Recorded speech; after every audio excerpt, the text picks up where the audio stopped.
Okay, so we are starting now with the second part of the morning session. We're going to have two talks, and the first of the two talks is going to be given by Caslav Brukner, and he will talk about quantum reference frames and covariance of physical laws. Okay. Good morning, everybody, and thanks for inviting me here. I just heard that I see that L is missing here as well, but I just heard that Jean-Luc Godard died, but the film director. But, okay, but let's go forward. I will talk about two last papers that have been done together with Anne-Catherine, Victoria, and Esteban, who are all here present, and I'm certainly happy to discuss what I'm presenting today. And it concerns the usefulness of the idea of quantum reference frames for certain problems in gravity or in quantum gravity. And it's related to also one of the great idea of theoretical physics, and this is the covariance of physical laws. So let me first define what I mean with the covariance principle roughly, and then later more precisely. The idea is that the laws of physics are of the same form regardless of the choice of the reference frames.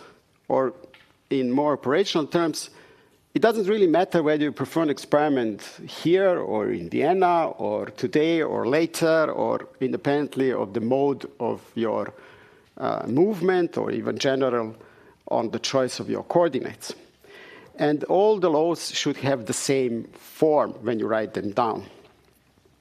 Now, in the case of quantum mechanics, it maybe boils down on a more simple situation. Here, I want to illustrate two possible reference frames, one which is attached to this platform, and you can think about the origin on this tree, and the other one on the ground. And you write both Schrödinger equations for both reference frames, and there is always some kind of transformation, which is a unitary transformation to preserve your probabilities that connects the state in one reference frame, the prime one, with the unprimed. And also correspondingly, you need to change the Hamiltonian, the dynamics of your system. In the particular, you have also the second part if the unitary transformation is time dependent. But now, this is how you change from any reference frame to another reference frame. What is the most interesting situation is what we call the symmetry. And this is if the original Hamiltonian and the transformed one have the same functional dependence on the operators like x and p operators. Then we say this is a symmetry. Then we say there is really the same differential equations, if you want, that you need to solve in both reference frames. Now, the idea of quantum reference frames is based on two observations. One, that whenever we want to indeed describe some physical system concretely and do experiment, we refer to the physical systems as reference frames. It could be a corner of your laboratory, of the wall, or wherever the origin is. And secondly, that as a physical system, it has to obey physical laws, and in particular, quantum mechanical laws. So that's what we want to present with this sketchy, kind of fuzzy state of a reference frame and maybe the system you want to describe. Now, two questions then arise, and I think they are both interesting. One is, are the current physical laws covariant, or have the same form under the change between different quantum reference frames? Or somewhat opposite is, in turn, can the assumption of the validity of this covariance under the change of quantum reference frame uncover new physics? And that's what I'm going to talk today. So I will assume this, and I try then to get out of this idea some insight in the domain that otherwise is not yet investigated in full detail, at least. So I will start. It's still a cartoon before we go to the technical part. We will start with, I start here with a situation that is unknown physics, And imagine that you have a quantum system in a well-defined space-time background with a well-defined metric, and you want to describe this. Maybe you want to describe a free falling of this system in this gravitational field.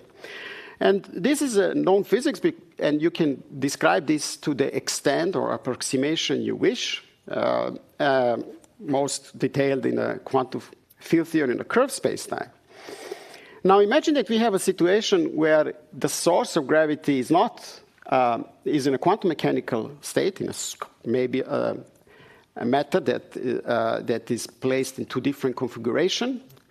And then you want, again, to describe a proparticle in this non-well-defined gravitational field. And honestly, we don't have a theory on which we all agree how to proceed. And we might treat this as an open problem. An idea of quantum reference frame is, since the laws of physics do not depend on the choice of the reference frame, how about we choose an appropriate reference frame in which we, situation that we don't know how to deal with, reduce to the one which we know how to deal with. And that's, in this concrete idea, to choose a reference frame in which the Earth, or the source of gravity, will be localized, and you have then a well-defined gravitational field, and you know how to treat it.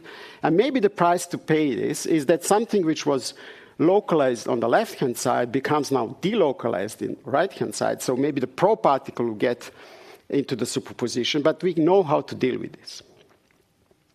And then we solve the problem dynamical in the appropriate reference frame, and then we go back and say that's the solution in the original one. Okay, that's the basic idea, and here is the outline of the talk.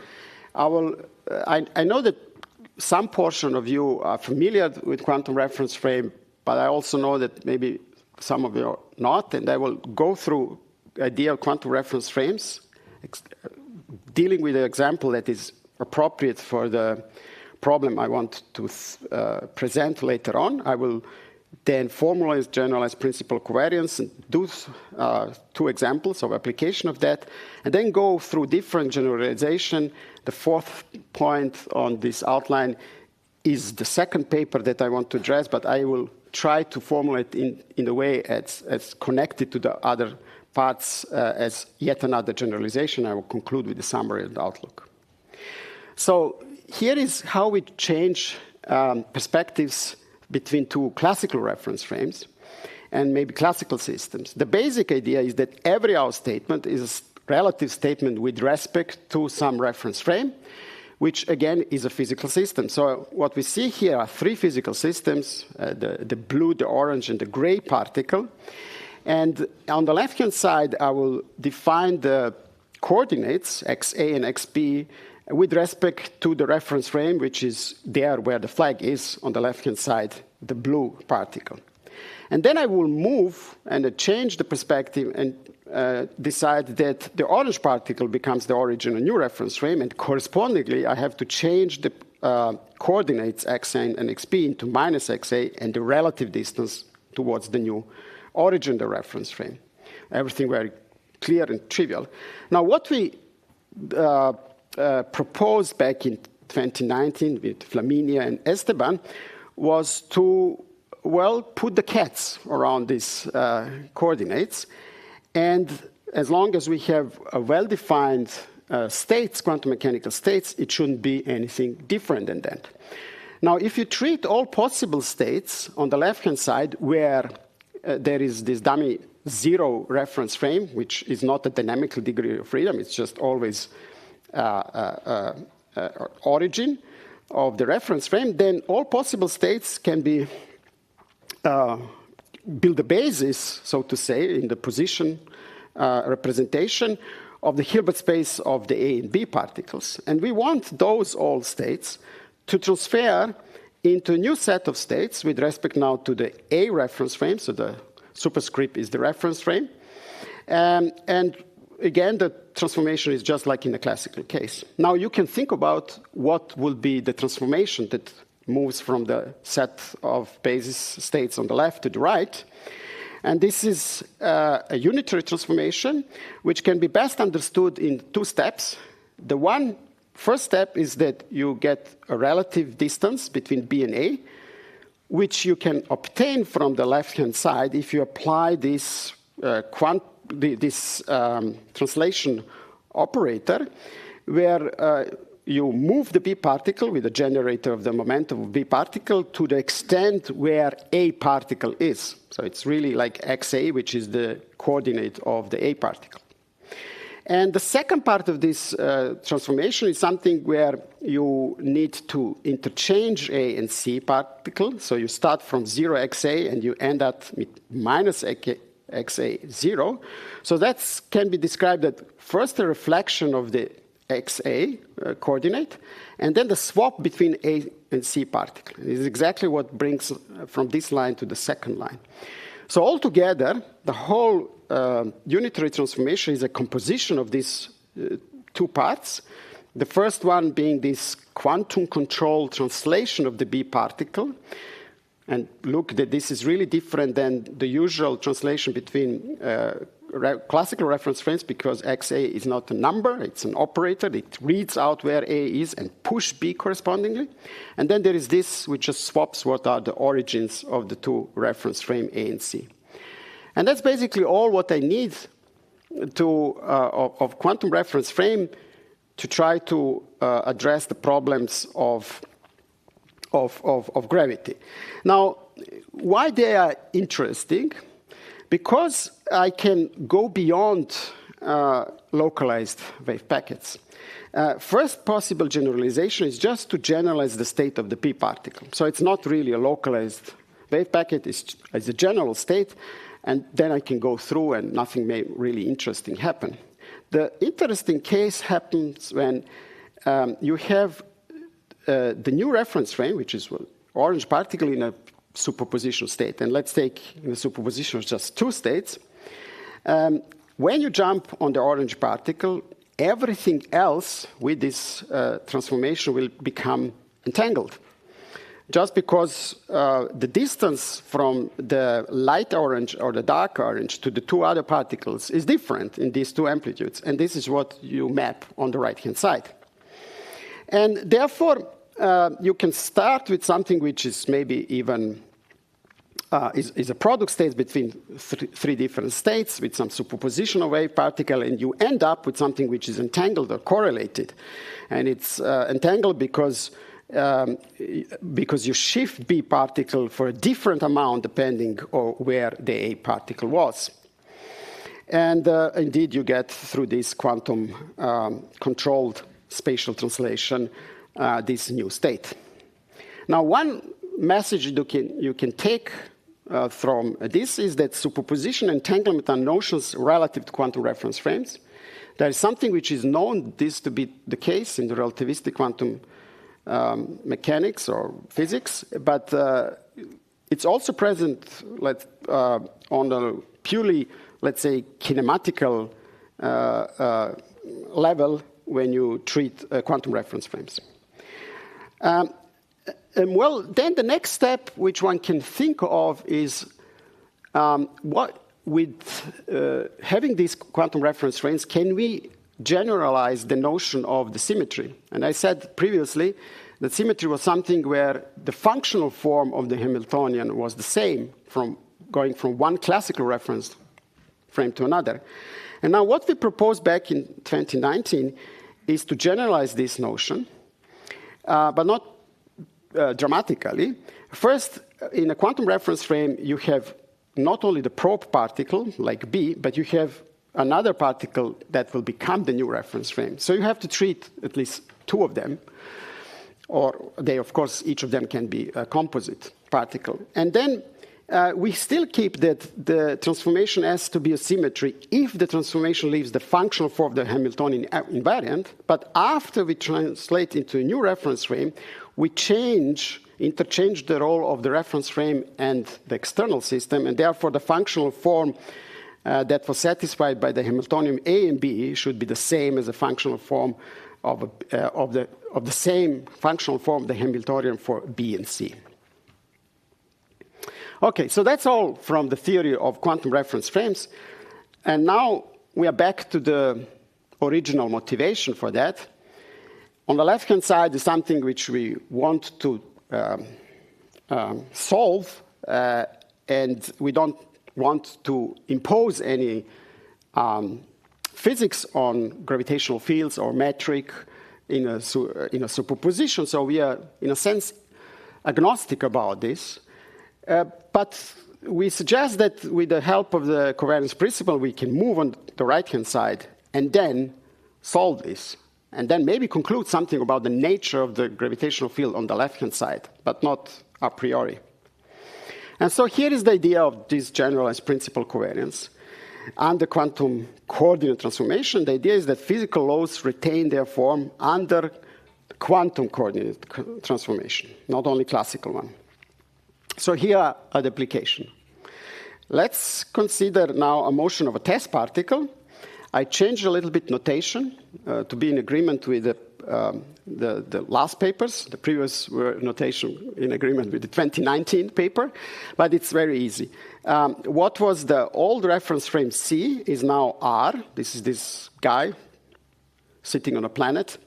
Then there is a new reference frame where we will jump on. This is the mass, M here, and it was A in the previous consideration. And then there is a proparticle, which was B, and here is S, like a system. And what we want to go through is through the commutation diagram, if you want. So we want to go to the new reference frame, which will be attached to the mass. The mass will be localized, the gravitational field will be fixed. Then we get the other two systems entangled. We solve the free evolution of the test particle in this reference frame. Here is drawn only the proparticle, not the old reference frame in the picture 3. And then we go back with the inverse transformation into the original reference frame, and we say what the dynamics should be in this reference frame. So let's do that. Of course, everything is valid for arbitrary states, but I have picked up two localized positions of the mass, just to have it immediately connection with the previous examples in a quantum reference frames. So we go from this state there where 0 is associated to the old reference frame and superposition of mass and localized particle. And then we transform this superposition into entangled state, just like we did it in the most general case, entangled state between now old reference frame and the system. And I rewrite this state here again. And then we solve this problem. Now you can solve this problem to different level of complexity or how or the theory you want to apply. But let's do the most simple one. And this is the idea followed by Stodolsky from 1979, where the solution of the quantum particle and a free evolution in a definite spacetime is given through, two components. One is that localized positions particle, localized wave packets, follow the geodesic motion. And that's this semi-classical approximation. You don't really talk about dispersion of the wave packet, but wave packets stay localized and follow geodesic motions. And then the next thing which you have is the phase. This is a blue part, which is proportional to accumulated proper time. And once you have this solution, you can go back with inverse reference frame transformation. And indeed, you get something of that form. Here in the lower line, again, the phases remain as they are, and then you transform correspondingly the coordinates, and that's your solution. And you see that basically the trajectories of the proparticle will be entangled with the position of the mass and follow the geodesic lines with the phases depending on where the mass is. Now, if you look at the Hamiltonian, where we assume that the reference frames are very massive and do not contribute to dynamics, so you just think about the proparticle having the kinematic part and some potential part. In this weak field approximation, we see that the Hamiltonian indeed retains the same symmetry with corresponding change of the coordinates. So it is a symmetry of the problem, But it's a kind of a, if you want, larger class of symmetry because it's a symmetry under quantum reference frame transformation, not just the classical translations. And here's the second application about going beyond the Newtonian limit, where we think about a clock. And the clock is here in the localized. We keep it in a trap, localized. We don't let it freely evolve. And then we look how this clock will tick in the superposition of two masses.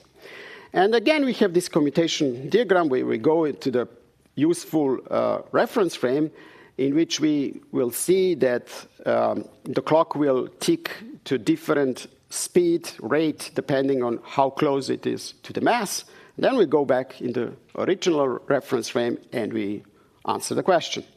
So we start again, and I will go a little bit faster here, with the same state as before, except that there is additional degrees of freedom. That's the internal degree of freedom of a clock. You can think about two energy levels of an atomic clock. And this is prepared in a superposition of two energy states, just to have something which is dynamically evolving. You want a clock to tick. You don't want to be in an energy eigenstate. So it could be in a superposition of ground and excited state.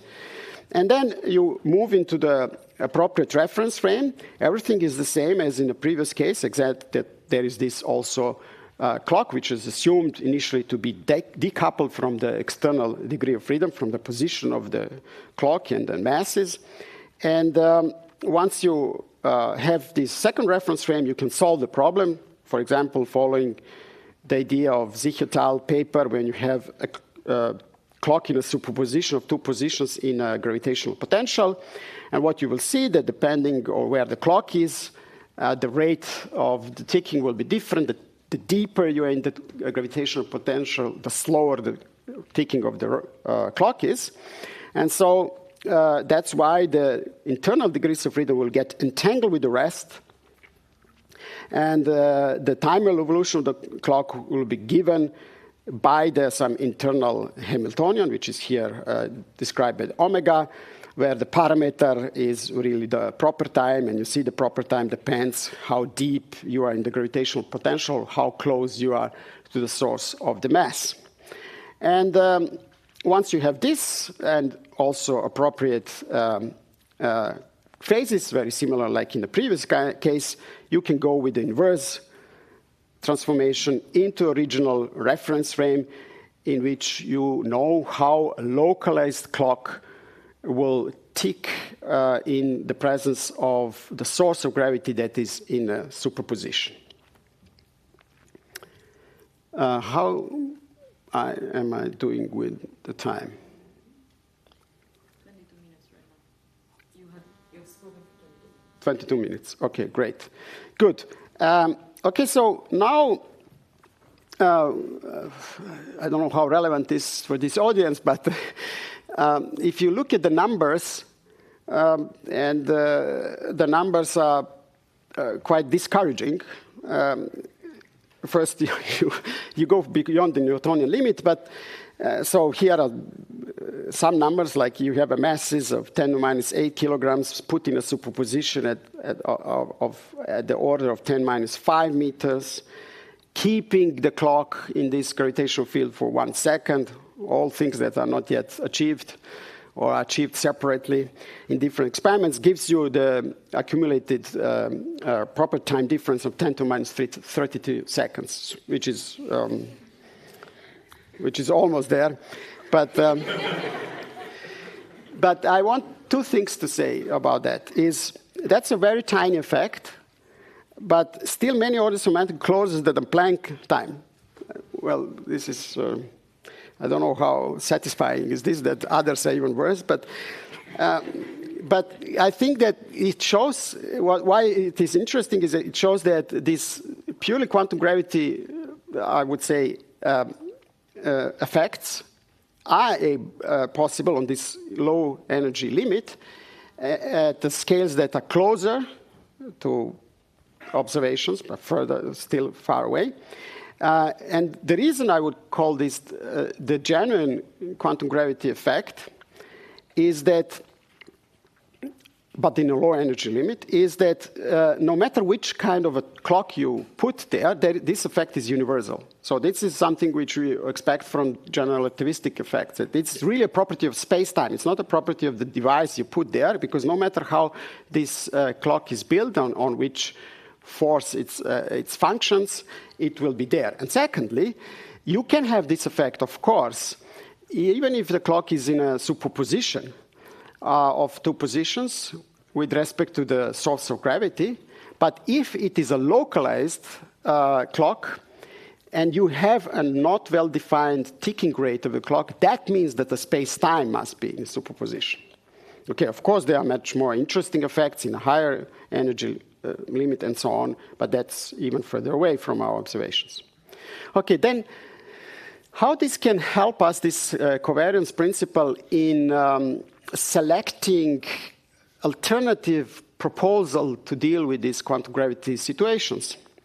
So here what you have is three different theories. On the left-hand side is a class of the theories which obey generalized covariance principle, and on the right-hand side in the middle are two proposals that go non-standardly dealing with this situation. First, on the far right is a semi-classical gravity, where the idea is that what sources the gravity is the mean value of the gravitational field.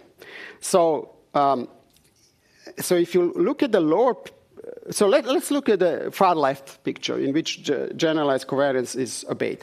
So in the lower picture, you have a mass localized, and then you have a small particle in the superposition left and right, and you let this evolve freely. So the mass will freely evolve and fall towards the mass, the planet.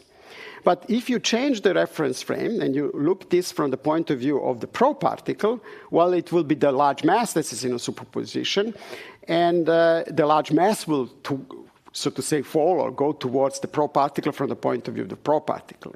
And if your principle of covariance is valid, then this is the same phenomena where the large mass is coming closer to the small mass, seen from two different point of views. Now, in the semi-classical gravity, you have a situation in the lower picture where the source is an average gravitational field, so it's localized in the center, and you indeed have a small particle in the superposition falling towards the large one. But in the upper picture, if you're right in the middle between the two amplitudes, the net of gravitational force will be zero, and it will stay there, this proparticle. So it's obvious that this is different phenomena. This is not the same phenomena, because what you can measure at the end is the relative distance between them. And in the lower picture there, it's decreasing. In the upper picture is not. So this theory, semi-classical gravity, doesn't obey the principle of generalized covariance. The other theory which doesn't obey is a collapse model. The lower picture is very similar. Small objects, small mass objects in superposition do not decay, do not collapse according to collapse models, but you have always these free parameters that up to some mass you have more or less what you see in the lab, and and the coherence is preserved. But in the upper picture, if you have a large mass in a superposition, it will collapse, and it will be a probabilistic event that either the particle is just going towards the right or just towards left, and you can check then coherence of this process in the upper picture in the middle, and you will see that this is a different phenomena than the lower one, and therefore this also doesn't obey generalized covariance principle. So that's a way to even test some non-standard approaches to quantum gravity. Now one can think about generalization of this idea. And the first what you can think of is, okay, let's go from one mass into many masses. And we have here two different configurations of masses.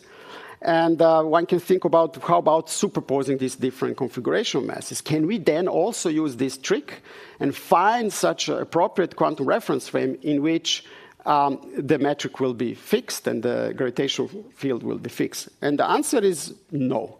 Because what we restrict ourselves is a superpositions or relative coordinate distance preserving transformation, like the one which is of that form, where it's either global translation or global rotations of the previous configuration. Why? Because you want with this rotation and translation to put the mass configuration on top of each other, and therefore they produce the same gravitational field, and if they are not of this form, you can't do that. So there is a restriction on the type of the problems we can deal with in this particular work. However, and this may be important to say, this doesn't mean that you superpose trivial situations, which we call they are just change of coordinates or diffeomorphic relative situations, because there is always a pro-particle, an event that breaks this symmetry. And that's here the pro-particle is closer to whatever, Jupiter, and here is closer to the Mars. And although the gravitational the sources of gravitational field can be put on the top of each other, not also the pro-particle, and you indeed then superpose two distinguishable situations physically. And so that, with this restriction, we made this generalization to many masses, and if you want to read about that, you can read in the paper. Okay, so now I want to tell you something about this second paper, which at the first sight looks quite different, but in a more abstract way of looking at this, it's also a generalization of the covariance principle. And what we look there is expanding universe. So there is different configurations and spacetimes that are conformally related to each other, and it corresponds to expanding universe, which I wanted to illustrate with this cartoon. But we want to consider slightly complicated situation, namely that we have a superposition of different conformally related spacetimes. So it's really that you have expansion in the superposition. Okay, so the reason why we want to deal with this is that we can find some nice symmetries and we can apply the quantum reference frame transformation, and also is somewhat relevant because of our universe. Now, the way how we will deal with this is that we will consider the Klein-Gordon field in a superposition of spacetimes. So what you see here on the left-hand side are the quantum field theory living in three different spacetimes that are all conformally related to each other. And then we will show that there is an appropriate jump in a quantum reference frame such that you map this superposition onto a field on a fixed background, Minkowski's, for example, spacetime. But the price to pay that is that this field will be in a superposition of masses, and furthermore, these masses will be space-time dependent. So you somehow still can fix the space-time to have a definite one, but you will get something, a new effect, namely that you will have fields in a superposition of masses. So why it is interesting, or why it goes beyond what we have discussed so far? First of all, the spacetimes are not related just through coordinate transformation, so they are really not diffeomorphic related, these conformal related spacetimes. And secondly, for the first time, we also go beyond purely quantum mechanics in a sense that the pro-particle is a quantum field. Although also the other quantum reference frames are still discussed, maybe in the old fashion. Now, what is the symmetry that I was announcing? So let's talk about the Klein-Gordon field on a curved space-time. And conformal transformations, namely change the metric from G1 with some conformal factor to G2. Now, if you look at the Klein-Gordon field on the curved space-time, then you usually assign a definite mass as a scalar here. And this Klein-Gordon inequality is not invariant under this conformal transformation. But what you can do if you accept this, if you accept that you can change the mass, and that this mass is, in a sense, space-time dependent, then this, on the right-hand side, Klein-Gordon inequality, Klein-Gordon field on the curved spacetime with the spacetime dependent mass is invariant under conformal change from G1 to G2. More precisely, if you have this triplet of parameters that define the Klein-Gordon field on a curved spacetime, like the metric, and then you have the Klein-Gordon field, and also you have the mass, you can apply certain transformation such that you, given by this, to get another triplet where now the mass becomes spacetime dependent in a way as in the last line here. And then this new triplet will satisfy the Klein-Gordon equation on the right-hand side. So that's the symmetry that moves, that parameters all these solutions of the Klein-Gordon field. And this transformation can be applied as in composition and has a group theoretical properties. So it builds the whole this situation, builds a group. And now this helps us to make a superposition of spacetimes and quantum Klein-Gordon fields. Namely, after quantizing the Klein-Gordon field, I didn't have time to do it, you can find the triplet of the metric, the field, and the mass, where these cats for the metric and the field as actually eigenstates of the field operator. That's the basis in which we work. We can translate them into another triplet. And most interesting, we can translate many different G's, G1, G2, and so on, that are conformally related to each other, so that we transform all of them into one G, just like on the right-hand side. So there is one definite metric. But again, the price to pay that we will have to change correspondingly the Klein-Gordon field and to change the mass, which will become a space-time dependent and dependent also on the space-time we had in the superposition, because this I index corresponds to this I index. And now I'm concluding almost. That helps us to treat, in particular cases where you have a superposition of the metrics and the fields with a definite mass, into transferring this superposition into the mass, but having a definite spacetime. Okay, so with this, I want to also finish the second part and say what we want to do next, or what are the open problems here. We want to extend to the full quantum field, quantum reference framework. We want to go beyond semi-classical approximation. This is all through the whole, my talk was these semi-classical solutions, either of Einstein's equations, or when I said the field operator eigenstates, we can deal with that states and superposition of that, but that's not the most general ones. And it will be interesting to see some of the experiments confirming this covariance principle, and that's the summary of my talk. We use the prediction based on general covariance principle while staying agnostic about the nature of gravitational fields sourced by a mass in a superposition. And we gave two examples how this can work.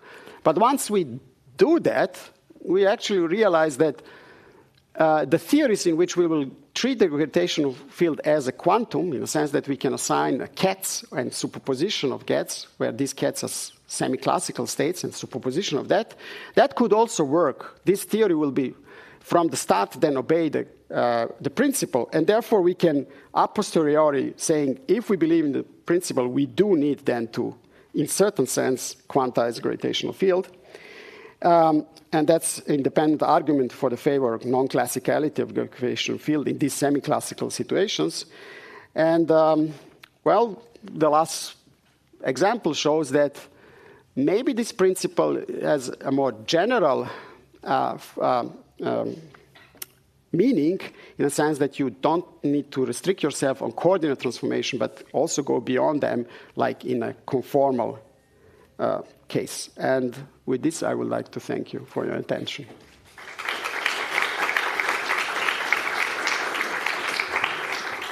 Okay, so it doesn't seem like there are online questions yet, so we can start maybe with the room, and maybe I can start, and then I was just thinking when you explained the part of your talk concerning the jumping onto a superposition of gravitational masses.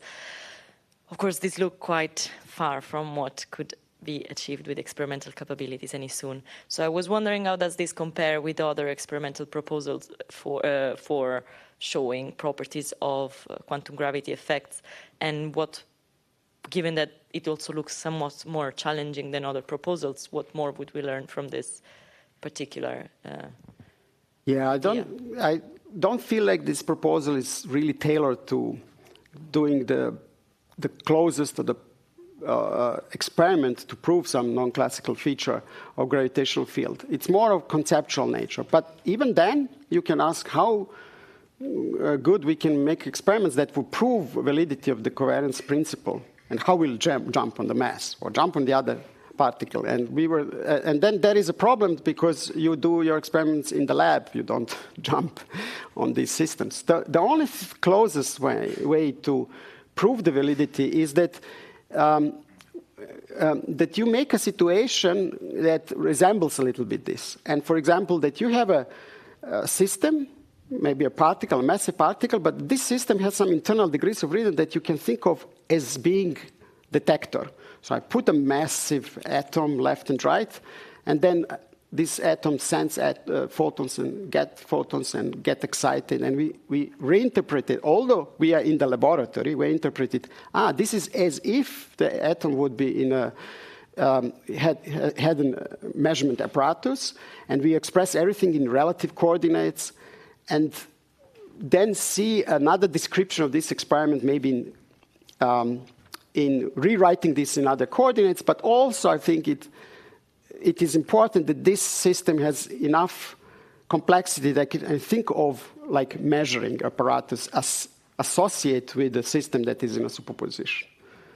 But I don't think this will maybe, I think these effects are not made to make the experiment, the best experiment, the closest one. Thanks. Welcome.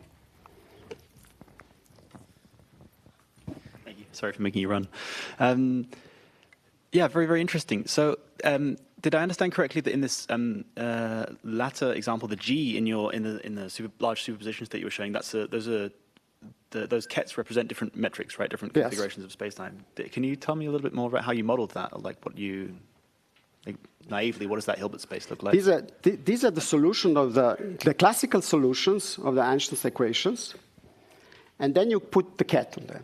They are all and they are distinguishable, like in this conformal. So every different classical metric corresponds to a different orthogonal state in the. Yes, every different classical metric will correspond to the different ket, and then you make a linear superposition of that, because they build up the basis, and then you can make a linear superposition, and that's how you build up the Hilbert space. These are not all possible states that we believe in. And one example is already in the Newtonian, like even if you think about the low energy limit, we talk about semi-classical state. So these are if we talk about the classical states of gravitational field, that must be assigned to a source of gravity which has well-defined position and momentum. Already there, it's wrong, in a sense. But you superpose those, which are more different than whatever the noise or Gaussian noise around the classical state. You can think about this as some peaked solution of the real quantum gravity solution, which we don't know. But it's a peak solution. It's like a delta solution. And then out of them, we can make a linear superposition of those and then build up the Hilbert space. There were a couple of questions online, so we can move to maybe the last one. Pooh. I have to see. Sorry, it's not showing up here.